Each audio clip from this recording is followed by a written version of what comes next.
പത്മജ വേണുഗോപാലിന്റെ സ്ഥാനാർത്ഥിത്വത്തിൽ തീരുമാനമായതോടുകൂടി തൃശൂരിൽ നിയമസഭാ തെരഞ്ഞെടുപ്പിനൊരുങ്ങി BJP. Thrissur city ജില്ലാ ഘടകത്തിന്റെ നേതൃത്വത്തിലാണ് പ്രചരണങ്ങൾ ആരംഭിച്ചത്. ത്രികോണ മത്സരം പ്രതീക്ഷിക്കുന്ന മണ്ഡലത്തിൽ അതിവേഗ പ്രവർത്തനങ്ങളുമായി മുന്നിലെത്താനുള്ള തയ്യാറെടുപ്പിലാണ് പാർട്ടി പ്രവർത്തകർ. സ്ഥാനാർത്ഥി ആരായാലും വിജയിക്കുന്ന കാര്യം ഉറപ്പാണെന്നും ലോക്സഭാ തെരഞ്ഞെടുപ്പിലെ വിജയത്തിന്റെ തുടർച്ച തൃശൂർ ഉണ്ടാകുമെന്നും ജില്ലാ പ്രസിഡന്റ് ജസ്റ്റിൻ ജേക്കബ് ന്യൂസ് മലയാളത്തോട് പറഞ്ഞു.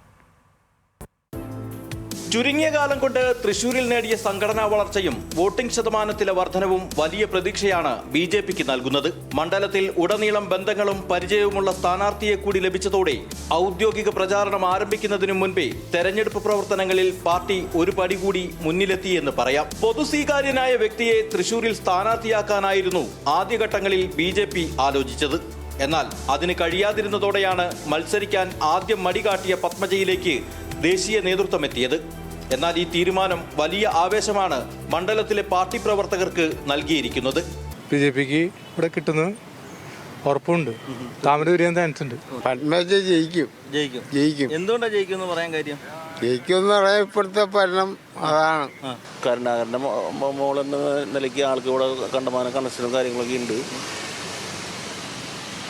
മൊത്തത്തിലൊരു സപ്പോർട്ടും കിട്ടുമെന്ന് വിചാരിക്കുന്നു. ലീഡർ കെ കരുണാകരന്റെ മകൾ എന്നതും മുൻ കോൺഗ്രസ് നേതാവ് എന്നതും ഈ തെരഞ്ഞെടുപ്പിലും പത്മജയ്ക്ക് അനുകൂല ഘടകങ്ങളാണ്. മുൻവർഷങ്ങളിൽ മികച്ച പ്രകടനം നടത്താനായതിന്റെ ആത്മവിശ്വാസം സ്ഥാനാർത്ഥിയെ പോലെ തന്നെ പാർട്ടി പ്രവർത്തകർക്കുമുണ്ട്.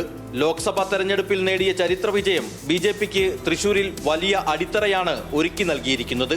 തദ്ദേശ തെരഞ്ഞെടുപ്പിൽ നേരിയ പാളിച്ചകൾ ഉണ്ടായെങ്കിലും അതിനെ നിയമസഭാ തെരഞ്ഞെടുപ്പിൽ മറികടക്കാൻ കഴിയുമെന്നും പ്രവർത്തകർ കരുതുന്നു. പാർട്ടി സംസ്ഥാന നേതൃത്വവും ദേശീയ നേതൃത്വവും ആരാണ് സ്ഥാനാർത്ഥി എന്ന് തീരുമാനിച്ചു കഴിഞ്ഞാൽ അത് ഏറ്റെടുക്കുവാനും അത് വിജയിപ്പിക്കാനുമുള്ള ശക്തി തൃശ്ശൂരിലെ ബി.ജെ.പി. നേതൃത്വത്തിനുണ്ട്. കഴിഞ്ഞ ലോക്സഭാ തെരഞ്ഞെടുപ്പിൽ ശ്രീ സുരേഷ് ഗോപി MP നേടിയിട്ടുള്ള വിജയത്തിന്റെ തുടർച്ച തൃശ്ശൂരിലുണ്ടാവും.